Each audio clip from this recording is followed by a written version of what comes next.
Definitivamente tiene mucho que ver con lo que Ángel, de un modo bastante amplio, nos explicitó desde su experiencia en el sínodo de los obispos, esto de un liderazgo sinodal o una iglesia sinodal para la misión en la misericordia,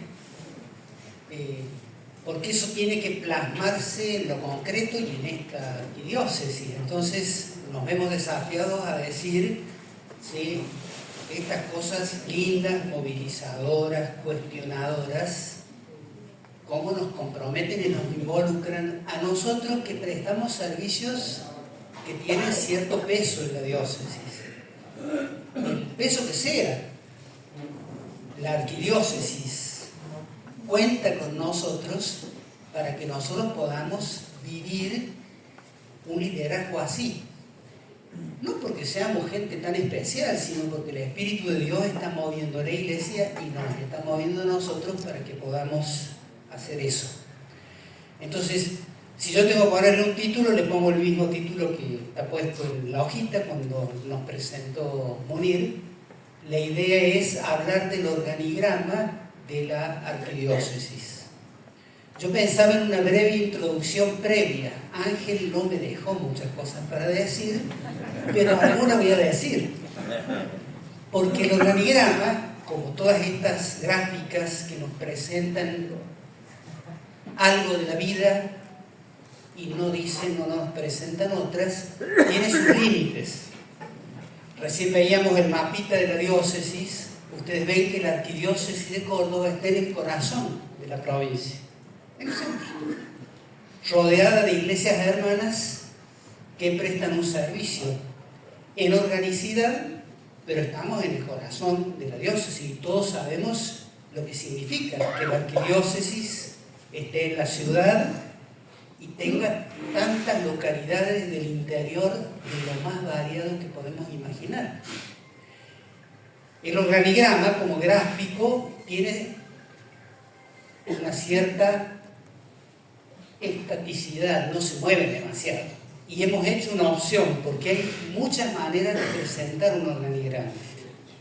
La opción que hicimos es la más simple, la que pueda de un vistazo mostrarnos la diversidad y la riqueza de la diócesis, pero no para apabullarnos, sino para que nosotros reavivemos el asombro por la riqueza enorme que tiene nuestra arquidiócesis, reavivemos la conciencia de el nosotros, porque sinodalidad implica eso, que seamos capaces de pasar de yo, mí, a nosotros, nuestro, a sentir como propio cada cosa que hay, cada persona, cada talento, cada carisma, cada riqueza, y hacernos cargo de que la diversidad y la riqueza de la diócesis, como tiene una historia larga, nos invita a mirar la historia sin quedar empantanados allí. Entonces, entrando en el tema de la organicidad, a mí me gustaría explicitar algo en torno a este binomio liderazgo sinodal. Todos nos tenemos que ir de aquí con esa idea. Estamos llamados y estamos ungidos para un liderazgo sinodal. La gracia del bautismo nos habilita eso. La historia de cada uno de nosotros y la diócesis que nos ha encomendado determinados servicios nos invita a eso. Es un binomio no tan fácil de vivir y todos sabemos que una sinodalidad sin liderazgo nos empantana. Y un liderazgo sin sinodalidad nos lleva a la colisión de protagonismos personales que siempre es poco fecunda, por no decir abiertamente infecunda. Entonces, este es el pantallazo gráfico y un poco estático de lo que es la arquidiócesis de Córdoba. La creatividad de los que saben de estos temas tecnológicos nos va a permitir contar con otras presentaciones dinámicas, creativas, que despierten en gente más joven una adhesión y una identificación Pero hoy hicimos esta opción, que tiene algún secretito, ya lo van a ver. No es solo la gráfica estática esta, sino un preci que nos permite ir abordando cada una de las realidades que conforman la arquidiócesis de Córdoba. Pensando en lo que Pablo Nasif dijo, que nosotros de alguna manera comenzamos un camino a comienzos del siglo XXI con la celebración de un jubileo y estamos concluyendo una etapa larga de ese camino con otro jubileo en el 25. A mí me parecía bueno traer de esa historia reciente o un poquito más lejana algunas cosas para que no perdamos de vista que lo que está en juego aquí es la vida comunicada, la vida ofrecida, las puertas abiertas de las que hablaba Ángel, la misericordia que tiene que ser lo que nosotros hacemos presente en Córdoba, que está en el corazón de una provincia y que tiene un montón de desafíos. 3 evocaciones, que no va a ser desarrollos, evocaciones, simplemente aludir a imágenes, figuras, parábolas que nos pueden ayudar a la hora de mirar esta realidad. La primera es relativamente reciente, en un encuentro de curas, encuentro nuestro, pero creo que fue una riqueza para toda la diócesis.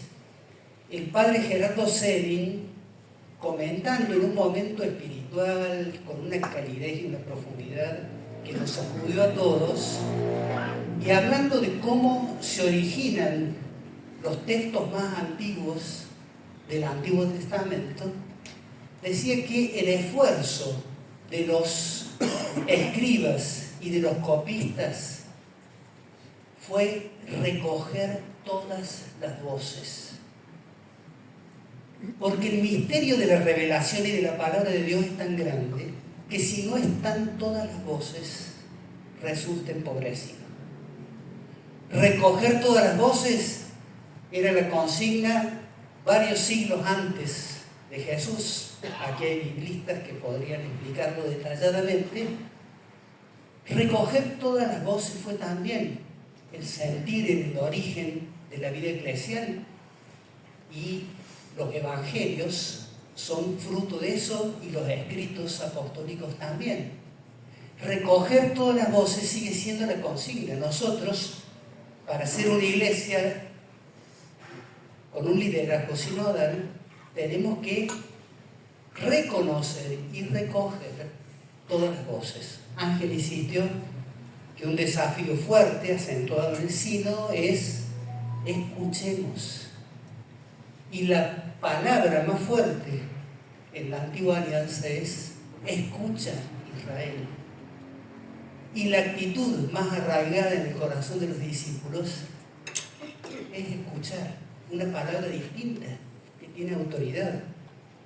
Pero es recoger todas las voces para que hoy la buena noticia de Jesús resuene con toda su riqueza. En ese sentido es muy interesante, Ángel hizo una referencia instrumental, sinfónica.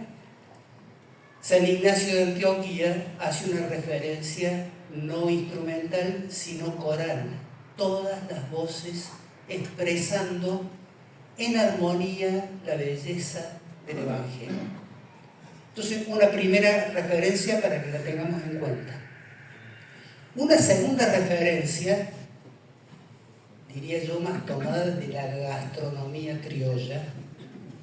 Hace unos años, debe ser casi 20, nos visitó el padre Jorge Blunda en una jornada pastoral. Y nosotros estábamos con el tema de la organicidad, de cómo se hace para que todos juntos llevemos adelante algo, aportando la riqueza propia sin colisionar. Y Jorge era vicario pastoral en la arquidiócesis de Tucumán, usó una imagen que a nosotros nos dice mucho. a partir de un texto de Christus Dominus, que es el documento conciliar que habla del ministerio de los obispos, que dice que al obispo se le confía una porción de la iglesia para pastorearla, para apacentarla con la colaboración de muchísima gente. Y el texto conciliar enumera a los sacerdotes y a tantas otras instancias. La expresión porción lo habilitó a Jorge a hablar del locro. Nuestros locros parroquiales de invierno, para juntar unos pesitos, los locros festivaleros del verano, con una temperatura que supera todo lo que nosotros podamos decir. El locro es una comida bien nuestra, no originaria de nuestra tierra, seguramente, no importa eso, pero tiene la particularidad de que tiene casi todo lo que hace falta y es relativamente accesible. Debe haber locros top y locros, pero yo no conozco comunidades nuestras, las más encumbradas, las más sencillas, movimientos, congregaciones religiosas, que del locro no sean capaces de decir algo. Y hablando del locro, hizo una consideración sobre lo que son los ingredientes y las porciones. Los ingredientes son parte del locro, pero no son una porción del locro. Los que saben de gastronomía criolla podrán enumerar, no lo voy a hacer yo porque poco conozco del tema, pero que el choclo, que el maíz, que los porotos, que el chorizo colorado, que algo de tripa gorda, panceta, eso a mí me encanta. Bueno, pero son partes necesarias que puestas en común con agua y los infaltables condimentos y alguna salsita picante para los que quieran, hacen al locro. Parte, porción. La porción tiene todo. Es el locro completito, tanto como se pueda. La parte es solo una parte. Y Jorge, con mucha picardía, decía, puede ocurrir, no en esta diócesis seguramente, que alguna parte piense que es porción, no parte. Y crea que solita puede ofrecer lo que solo la porción puede ofrecer. Que alguna persona, que alguna comunidad. Nosotros que conocemos nuestra diócesis sabemos que puede ocurrir en nuestra diócesis que alguna parte tenga esa confusión o pretenda ser porción. ¿Qué implica esto? Que nos necesitamos y que para poner en la mesa este alimento, cada uno tiene que aportar lo suyo y hay que armar con mucha paciencia, con bastante fuego en el caso de las comunidades más sencillas, llama, leña, y una paciencia infinita para dar vueltas y que el locro no se queme y no se pegue. Me parece una imagen también buena para tenerla presente. La tercera, creo que es una imagen que uno podría decir, si esta anterior la calificamos de gastronómica, a esta la podríamos calificar de sanitaria. Muy querida por el Papa Francisco. La llamada a una iglesia en salida que sea hospital de campaña, que esté allí cerquita de las trincheras en donde hay muchos heridos por la violencia de la guerra, por la marginación de tantos hermanos, por las tragedias que nos afectan y nosotros a diario padecemos. Ahora, una iglesia hospital de campaña que a todos nos moviliza y nos interpela, necesita muchas cosas detrás, porque si no, olvídate del hospital de campaña. Necesitas instancias para que se formen los agentes sanitarios. Necesitas alguien que piense estrategias, que esté atenta a los relevos, porque estar en el frente de batalla quema a la gente. Y pueden estar un tiempo allí pero necesitan un respiro. Necesitan la fabricación y la provisión de insumos. Necesita, en algunos casos especialmente serios, juntas médicas, donde gente que está en el tema intercambia pareceres y le busca la vuelta. Las tres imágenes nos hablan de algo que Pablo, cuando quiere presentar en la carta a los Corintios, en la carta a los Romanos, a la iglesia, nos dice con la imagen del cuerpo. Para que no nos quedemos con el cartelito, este es el lugar en el que cada uno de nosotros está, sino con la dinámica comunional que muestra la riqueza de la diócesis y su complejidad. Porque donde hay muchos ingredientes para un logro, hay complejidad. Donde hay muchas voces que tienen que expresarse armónicamente, hay complejidad. Y donde hay muchos heridos y gente que los quiere asistir, que los quiere atender, que quiere estar a la par ocupándose de ellos, exactamente igual. Y Pablo, y con esto termino, en la carta a los cristianos de Corinto usa una frasecita que a mí me resulta muy fuerte en este contexto. No te necesito. Pablo dice, el ojo no le puede decir a los pies, no los necesito. La mano no le puede decir a los ojos, no los necesito. Pero el no los necesito a veces expresa algo que, si no estamos atentos, nos puede intoxicar. Entonces, en este encuentro, comenzando el año 2025, concluyendo una etapa del camino pastoral y pensando que somos líderes ungidos para la sinodalidad y la misericordia, me parece muy bueno que estemos con los ojos abiertos, el corazón atento, dispuestos a escuchar. Entonces ahora, en un pantallazo muy rápido, vamos con todas estas aclaraciones. En el Presi aparece en primer lugar el servicio y el ministerio del arzobispo, el Padre Ángel, y de quienes estamos colaborando con él como obispos auxiliares o como vicarios. Esta presentación en un primer lugar podría estar en el último lugar, pero indudablemente en la imagen del cuerpo la capitalidad, y el mismo Ángel lo decía, esto que les digo a ustedes me lo digo a mí, porque tenemos que empezar por casa. Y el desafío de que nosotros seamos capaces de un liderazgo sinodal también nos interpela.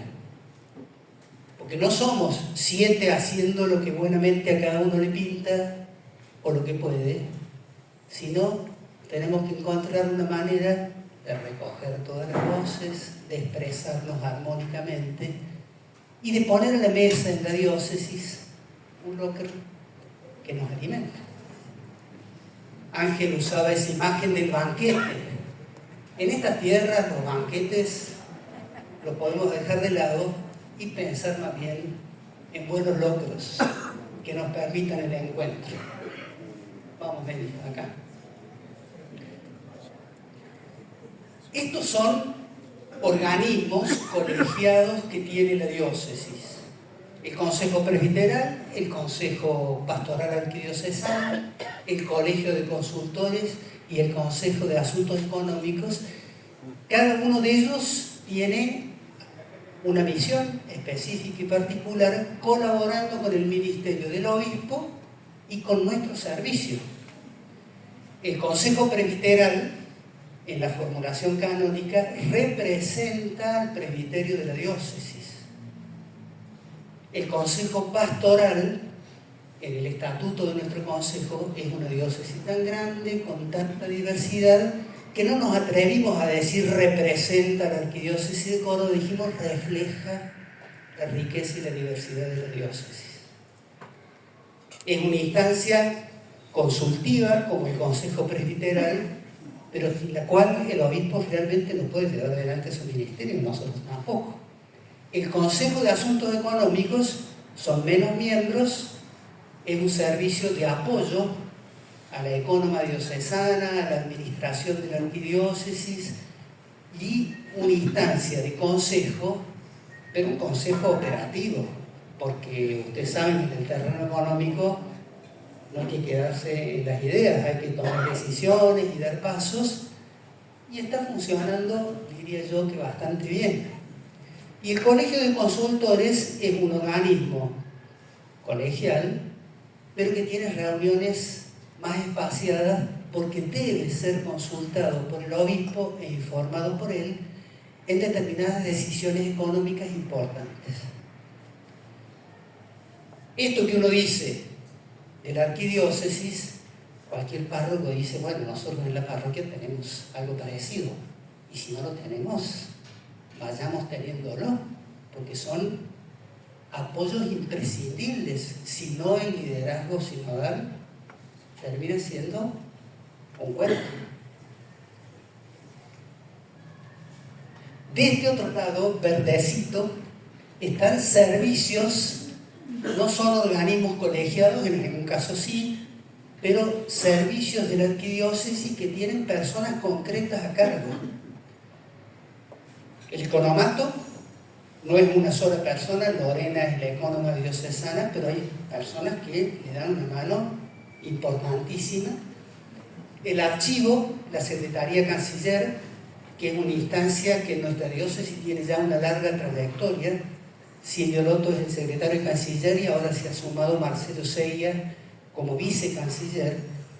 Y aquí está Marcela del archivo. No se pueden imaginar lo que hay en nuestro archivo. Es más antiguo de la Iglesia Argentina. Hay documentos valiosísimos y son un servicio cotidiano a mucha gente que quiere datos de bautismo, de confirmación. Los más cercanos están en las parroquias, pero lo que no está en las parroquias está en el archivo de la arquidiócesis. El registro de propiedades y un asesoramiento legal. Se imagina que en una diócesis como la nuestra, algún libro legal tenemos cada tanto. Y entonces, los curas sabemos de casi todo, pero no sabemos todo. Y nos tenemos que dejar ayudar por profesionales competentes que saben bien de ciertos temas y que a veces están esperando que los invitemos. Entonces, en el obispado, gracias a Dios, tenemos un abogado permanente y algunos estudios de consulta más o menos ocasionales. Y recientemente, en nuevito, Bernardita, te vas a tener más de pie porque sos más nueva, en la oficina de proyectos. Porque a la hora de presentar proyectos, conseguir recursos, hay ciertas reglas de juego, si no se respetan, los proyectos naufragan. Entonces, Bernardita está capacitada profesionalmente para asistirnos en eso. Y están ya dando algunos frutos. Después todo un mundo, el Tribunal Interdiocesano, que lo tiene a Osvaldo Moreno, estaba por ahí, como vicario judicial. A todas estas cosas, el jefe es Ángel. Pero él no puede todo, entonces unge colaboradores. En este caso, una unción no solo de Ángel, sino de los otros obispos de la provincia eclesiástica, que coinciden con la provincia de Córdoba.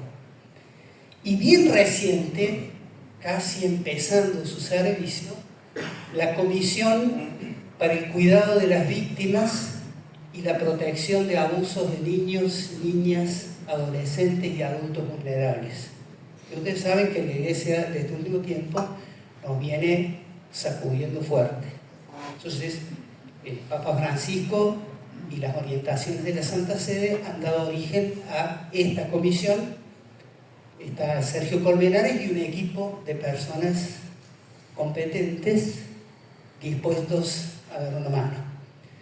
Esa comisión tiene una oficina de recepción de informes, de preocupaciones, de consultas. Horacio, ¿tiene vocero? ¿Hay un vocero oficial? Sí, el vocero ahora, no sé si está propiamente nombrado, es Munir Braco. Se me pasó porque no doblé la cabeza suficientemente, pero Munir es el vocero y hay una oficina y la idea es que haya un equipo al servicio de la comunicación. También Melania está incorporada recientemente en eso. La verdad que si tenemos que ser sinceros, ¿qué es lo que va a tener que hacer el vocero? Lo vamos a ir descubriendo, ¿no es cierto?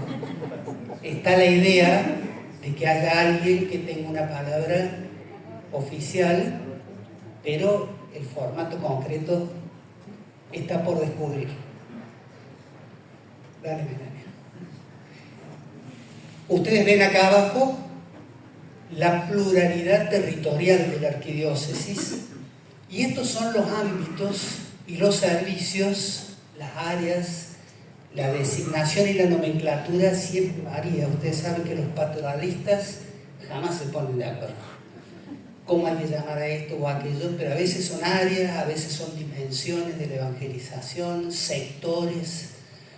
Un mundo realmente en el que Ángel, desde su llegada a la diócesis, nos anunció la conveniencia de que existe una vicaría de los pobres que intenta vincular todas estas áreas afines. El servicio de la pastoral de la salud, de los migrantes, la pastoral carcelaria, la pastoral de adicciones, la pastoral social, Cáritas. O sea, una instancia que supervise, que acompañe, que recoja preocupaciones, que permita la escucha de todas las voces. Yo decía que cuando el locro tiene muchos ingredientes es un poco más complicado. En este sector de la vida diocesana son tantas las comisiones, los secretariados, que es especialmente desafiante. Después de la Vicaría de los Pobres, Vicaría de los Jóvenes, encomendada especialmente a Monseñor Musolino, y que va tomando forma progresivamente. La pastoral juvenil en la arquidiócesis de Córdoba tiene una larga trayectoria, pero en este momento, constituida como vicaría, tiene una vinculación especial con la pastoral vocacional, la pastoral universitaria y con la JAEC, porque el vicario para los jóvenes es un sacerdote salesiano, así que de temas educativos bastante entiende. Después la Vicaría de los Laicos, ahí está Roberto Giardino. Roberto tiene su papá internado, así que hoy no podía venir, pero tiene una vinculación especial con la pastoral familiar, con los movimientos y con las asociaciones, que en Córdoba son un montón. Yo recuerdo porque fui vicario para los movimientos, en algún momento habíamos hecho un relevamiento de movimientos, asociaciones y comunidades religiosas que asustaba. Después nos dimos cuenta que algunas estaban en el papel, no tanto, pero siguen siendo muchísimas, y con muchas iniciativas, y con una presencia muy fuerte en algunos ambientes, en algunas comunidades y lugares. ¿Qué procura Roberto? La vinculación, que la diversidad de carismas no colisione, sino que le sume a la diócesis una riqueza. La vicaría pastoral, en la que a partir de un tiempo atrás, cuando fuimos a Los Molinos, asumió Munir, y hasta ese momento el padre Pablo Nassi, tiene una vinculación con todas estas instancias. Qué interesante reconocer que todas tienen su autonomía, porque si no uno dice, pobre Munir, párroco, vocero, y tiene esta lista, va a reventar. En realidad, la responsabilidad de la vicaría es favorecer la intercomunicación y la comunicación de la vida, reconociendo que hay liderazgos sinodales en cada uno de estos ámbitos. En algunos puede que poquito menos, pero esa es la... Se incluye aquí, que creo que todos tienen presente, lo que llamamos el IPM, que es un instituto de formación que ya tiene unos años y que siempre ha estado vinculado a la vicaría de pastoral. Otro cuadro lo pusimos en un solo lugar porque la idea es que haya alguien que acompaña, supervisa esto que es la formación inicial y la formación permanente de los ministros ordenados, no solo de los curas, sino de los ministros ordenados, porque nuestra diócesis ya cuenta con diáconos permanentes, no son pocos, siempre insuficientes, pero nos parece importante que la formación de estos dos ministerios tenga algunos ejes, algunas perspectivas claramente compartidas, para que curas y diáconos no estemos a los codazos y para que la riqueza de los ministerios nos alivie, promueva vida en nuestras comunidades. Y otro mundo inmenso, vida consagrada, que tiene sus propias instancias de coordinación y de vinculación, como la CONFAR, y que Ángel ha sumado en un servicio para acompañar a la vida consagrada al padre Pablo Ureta, carmelita, que está en Altagracia. No, yo sé que está acá, sí, su domicilio es Altagracia. Sí, el pobre Pablo Ureta, además de rezar por todo esto, bueno, va a ser un vínculo que favorezca la comunicación de bienes y el sentir como propio lo que cada uno hace y es. Vamos al último, yo ya me estoy pasando del tiempo. Si hablamos de trincheras y de hospital de campaña, acá y acá hay para hacer dulce, como decimos. La diócesis de Córdoba es inmensa. Tenemos muchísimas parroquias, muchísimas capillas en el interior, diría que inabarcable. Cuando Juan Pablo nos invita a vivir el tercer milenio, dice, hay que adentrarse mar adentro con una brújula segura. El Concilio Vaticano II es la brújula que nos orienta. Hay una riqueza inmensa para agradecer, para bendecir a Dios y para cuidar. Y no sería un simplismo que dijéramos, bueno, de esto se ocupan los curas. De esto nos ocupamos todos, rezando, dándonos una mano. Hay parroquias que tienen esta inmensidad replicada en su seno, otras que no, pero que cuentan con la mano que las comisiones, los secretariados le pueden ofrecer. Los decanatos nominalmente son 18, hay 2 decanatos que están asociados, así que como si fueran 17, y este año, a la hora de elegir a los nuevos decanos, les planteamos la necesidad de que pensemos en un servicio de colaboración con el Ministerio del Obispo como de un poco más de envergadura. O sea, los decanos no van a ser correo económico para llevar papeles de la curia o para llevar papeles de la curia, sino que van a ayudar en esto de acompañar a los sacerdotes, a las comunidades, y los obispos auxiliares hemos quedado referenciados también por decanatos.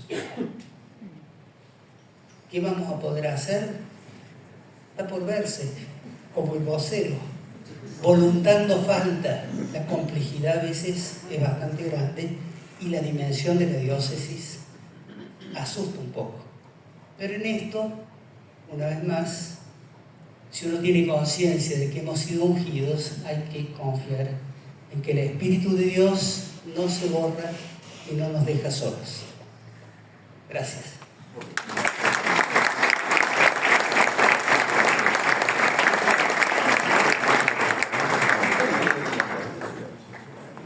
Bueno,